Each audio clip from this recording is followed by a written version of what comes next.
Boa noite, queridos.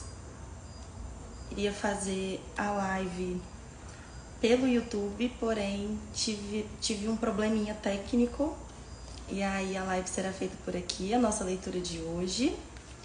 Tô esperando aí para vocês entrarem, já que eu dei o recado em cima da hora. Acabei de descobrir isso aqui também. Problemas técnicos. Ó, a gente tá ficando chique, hein? Temos até problemas técnicos agora. Então vamos lá. Eu dei uma lida aqui nas páginas de hoje. Boa noite, tudo bem, meu amor? Luluzinha. A Su entrou também. Fabrício. Boa noite pra vocês. Vou dar um tempinho aqui pra galera ver se consegue ver o recado e entrar também.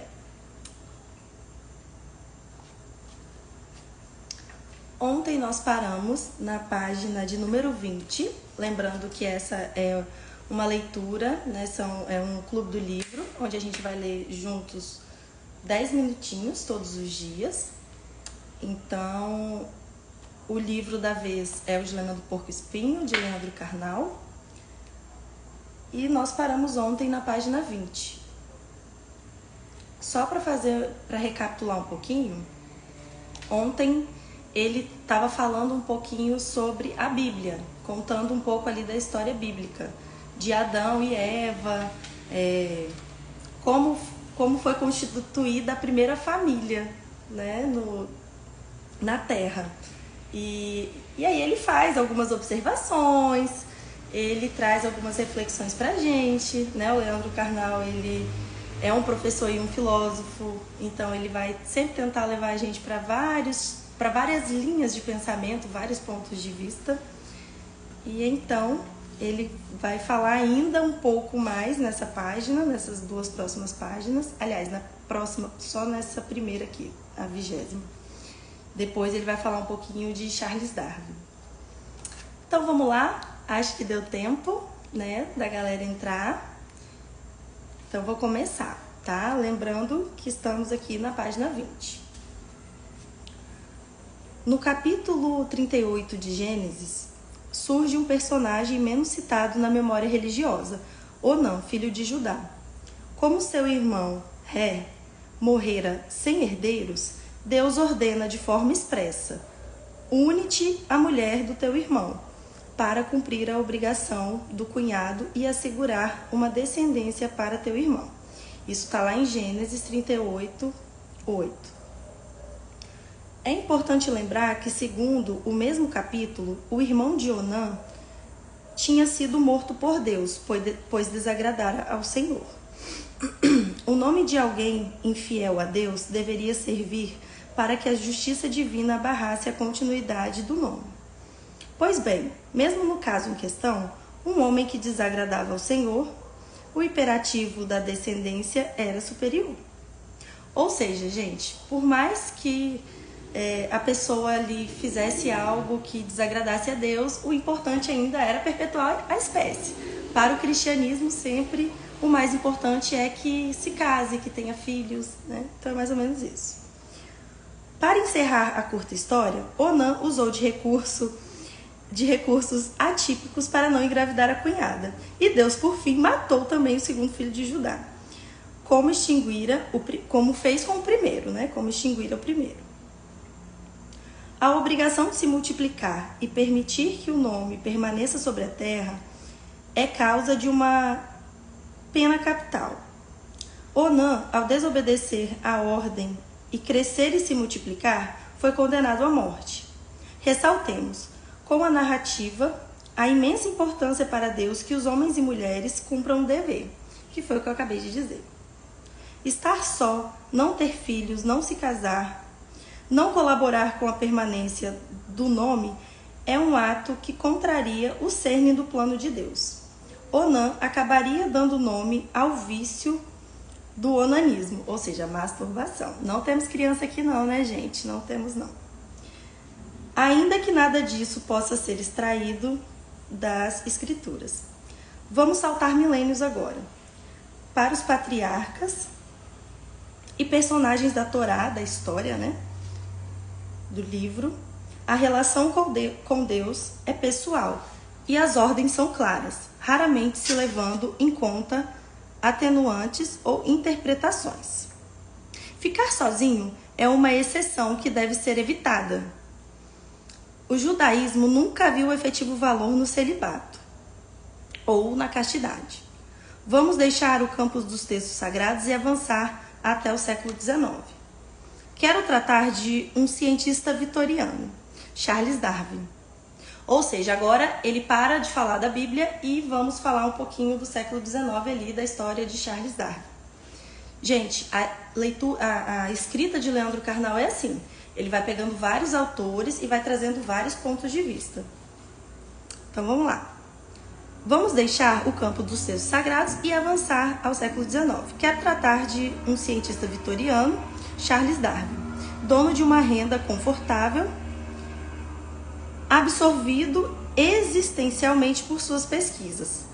Darwin poderia dar-se ao luxo de não seguir de forma automática a tradição matrimonial, porque naquela época esses grandes pensadores, né, essas pessoas que fizeram a diferença para a gente de uma maneira grandiosa, como a teoria dele, meio que era assim, tido como pessoas muito dotadas, meio loucas. Então essas pessoas estavam ali sim, querendo ou não, isenta de se casar. Não tinha necessidade, porque afinal era meio louco, não tinha necessidade, não era preciso cumprir com essas obrigações do casamento.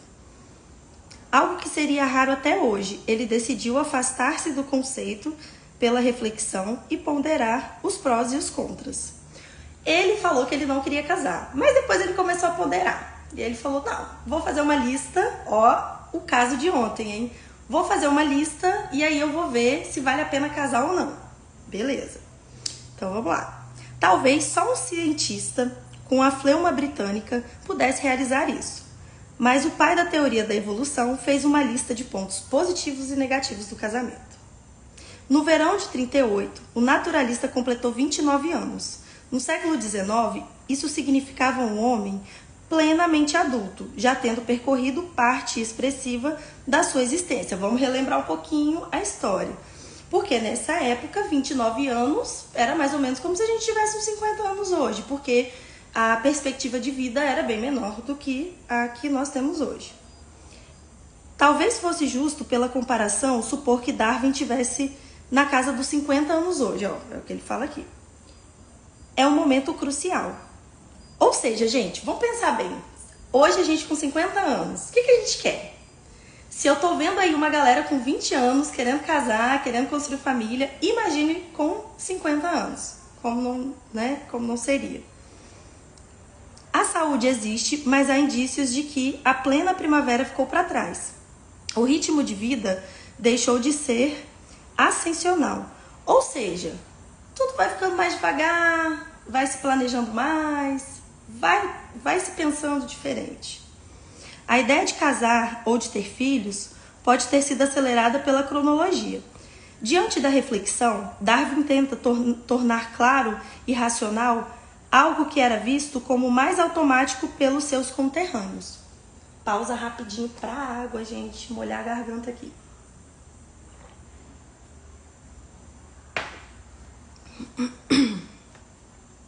E segue com a tosse de cachorro. Então vamos lá. É provável que os leitoras que se casaram tenham unicamente tomado a decisão com base na relação com a companheira ou companheiro. Ou seja, quando a gente decide se casar, principalmente tomando a decisão por base naquela pessoa. Eu vou me casar com fulano porque é fulano. Vou me casar com ciclana porque é ciclana. Espera que seja assim, né? Aqui, segundo a teoria dele.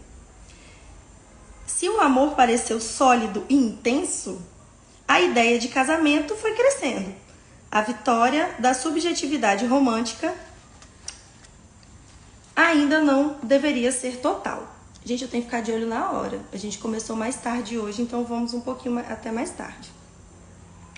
E Darwin não pensava a partir de uma afinidade eletiva, clara, ou inclinação amorosa prévia, ou seja, ele estava pautado na lista, como eu falei ontem para vocês. Tinha listinha lá. A mulher tem que ser assim, o casamento é bom por isso, o casamento é ruim por aquilo. Então, ele estava seguindo ali uma teoria também, uma teoria do casamento de Darwin. Olha isso, gente.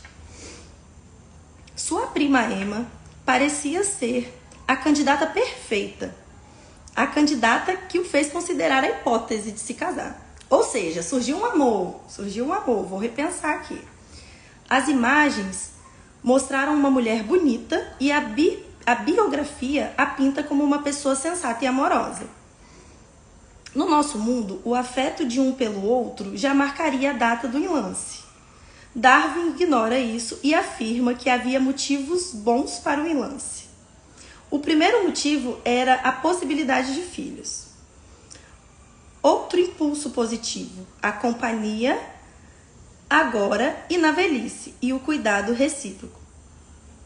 Em reflexão que chocaria algumas pessoas do nosso mundo, ele afirma que a companhia de uma mulher superava a de um cachorro. Ou seja, gente, dificuldade de Darwin em assumir que estava apaixonado, que queria era casar com a mulher porque ela era bonita, inteligente, amorosa, sensata. Mas não, era aqueles pontos lá do checklist que eu falei para vocês ontem. Haveria música na casa e um charme no ambiente superior ao que ele próprio pudesse engendrar. Ou seja, que ele não teria essa capacidade de deixar a casa, um ambiente charmoso, decorado, bonito, aquele ar que todo mundo fala que só a mulher consegue fazer. Enfim, teoria aqui deles, tá? Nem tudo eram flores. O casamento tolheria sua liberdade de ir e vir a qualquer momento. Ele seria limitado na busca de desejáveis conversas com homens inteligentes em clubes masculinos, hábito britânico. Ou seja, ele começou a pensar nos prós e nos contras, porque se eu me caso, se eu namoro, se eu assumo um compromisso, então automaticamente eu preciso repensar nas coisas que eu fazia quando eu era solteira e que estaria tudo bem. Hoje a gente vê que não é bem assim, né, gente? Mas, teoria aqui. Pelo contrário, em vez de conversas inteligentes, seria forçado a visitar parentes. Crianças geram despesas e muita ansiedade para serem criadas. Há chance de atritos com a esposa. Darwin afirma que teria menos dinheiro para livros e o custo da alimentação subiria de forma expressiva. Gente, é exatamente esse tipo de coisa que a gente ainda enfrenta dentro das relações atuais, sabe? Um problema, vamos dizer assim, de grana, de familiares. Então você vê que independente do século, os problemas continuam meio que os mesmos, né? Só que agora com a internet ampliado. Demonstrando que já estava inclinado a casar, afirma que teria menos tempo para trabalhar ao lado de Emma. Porém, trabalhar muito fazia mal para a saúde. Ó as desculpas. Feita a lista e ainda raciocinando que se decidisse pelo casamento, teria de responder a outra questão. Em breve ou mais adiante, nosso pensador tomou Emma por esposa e no fim do mesmo ano em que fizera as ponderações. Aparentemente, a decisão de estabelecer companhia permanentemente e afeto foi de um êxito notável. Então agora eu vou começar a encerrar, tá? Vou ler só mais um pedacinho e a gente encerra. O casal teve 10 filhos. Emma tornou-se uma apoiadora incansável do trabalho do marido, inclusive o estimulando a publicar logo seu trabalho, um dos seus melhores trabalhos, né? Que é a origem das espécies. Os filhos foram criados em ambiente menos autoritário do que o normal e vários obtiveram destaque nas respectivas carreiras. Darwin faleceu em 82 e Emma sempre o acompanhou, dentro do que era esperado em relações de gênero do século XIX inglês, mas certamente viveram algo além da formalidade dos deveres de um contrato nupcial. Ambos se amaram. Vamos parar por aqui então e amanhã a gente continua novamente. Então, como eu já fui hoje lendo com vocês e já fazendo ali as observações do livro, eu não vou entrar muito no mérito, tá? Não vou ficar aqui falando demais, até porque a gente tem que cumprir aí com os minutinhos propostos, né? Mas a reflexão ainda continua em relação à lista de ontem, em relação ao que a gente falou ontem daquele checklist. Vocês podem observar que mesmo lá no século XIX, mesmo com Darwin, houve essa questão da lista, né? Eu quero um casamento, mas o que ele tem de bom, o que ele tem de ruim? Coloco na balança, vejo se vale a pena. Então, continua com a mesma reflexão hoje. E aí, você está sendo a pessoa da lista que você quer que o outro seja? Porque, de fato, não é fácil, né? E nós queremos, ainda pegando um gancho também de ontem, nós queremos, assim como Adão, né? Adão foi lá todo maravilhoso com Eva, falando, você é osso do meu osso, carne da minha carne, né? Você é maravilhosa, porque é feita a minha semelhança e imagem. Agora, quando o outro não atende às nossas expectativas, a gente tende a se afastar, a gente tende a não querer compreender. Então, a reflexão de hoje fica sendo mais ou menos na mesma pegada de ontem. Você está sendo ali o checklist que você está cobrando do outro? É isso, meus amores, a gente vai ficando por aqui hoje. Um beijo enorme e amanhã a gente se vê de novo. Por aqui mesmo no Instagram, às 9 da noite, às 21 horas. Porque lá no YouTube não deu certo. Beijos!